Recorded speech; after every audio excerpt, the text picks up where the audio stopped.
Now, just days after forming a new government, Ukraine's leaders are now speaking of difficult economic times ahead. Prime Minister-designate Arseniy Yatsenyuk says economy is on the brink of disaster and that the new government may resort to extremely unpopular measures. The country's national currency has plunged more than 10%, and the central bank has said it is not supporting the hryvnia.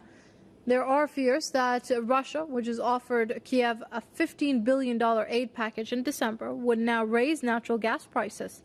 Meanwhile, Russia sends troops to its borders with Ukraine. The U.S. Secretary of State has warned Moscow against any intervention in Ukraine. John Kerry said that Russia should not see the recent events in the framework of the continuation of the Cold War.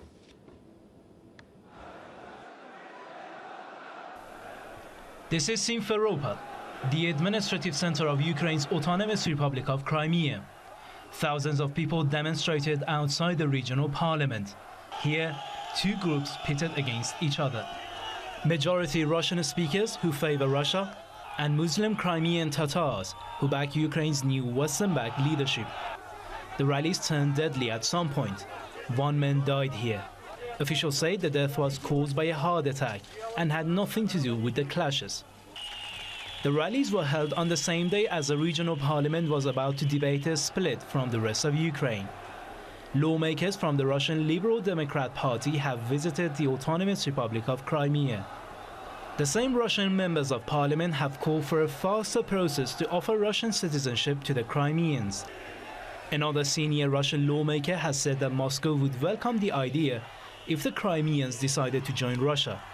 But Crimea's regional parliament says it won't discuss any partition. The ouster of Ukrainian President Viktor Yanukovych and formation of EU-leaning interim government has raised fears among majority Russian-speaking communities in the east that the Ukrainian language would replace Russian in their areas.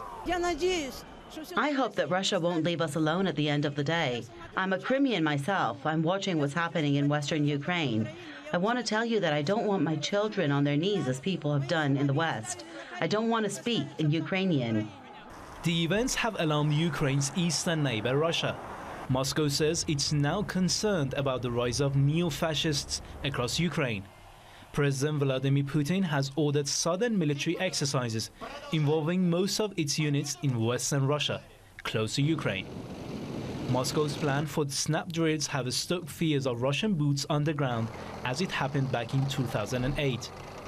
That's when Russia sent its forces to Georgia after Tbilisi started attacking the breakaway regions of Abkhazia and South Ossetia. Kremlin, however, has ruled out any possibility of intervention. We confirmed our underlying position of non-interference in internal Ukrainian matters and expect that everybody will follow a similar logic. The Crimea Peninsula is a strategic region. Up until 1954, it belonged to Russia. But then USSR leader Nikita Khrushchev gave Crimea away to Ukraine. Crimea is home to Russia's Black Sea Fleet, a passageway to the Mediterranean waters. A look at Ukraine's ethnic borderlines can reveal how divided the country is. Its east and south, including the Crimean Peninsula, are Russophone and supportive of Russia, while its central and western parts, including the capital Kiev, are Ukrainian majority and want to join the European Union. Stakes are high.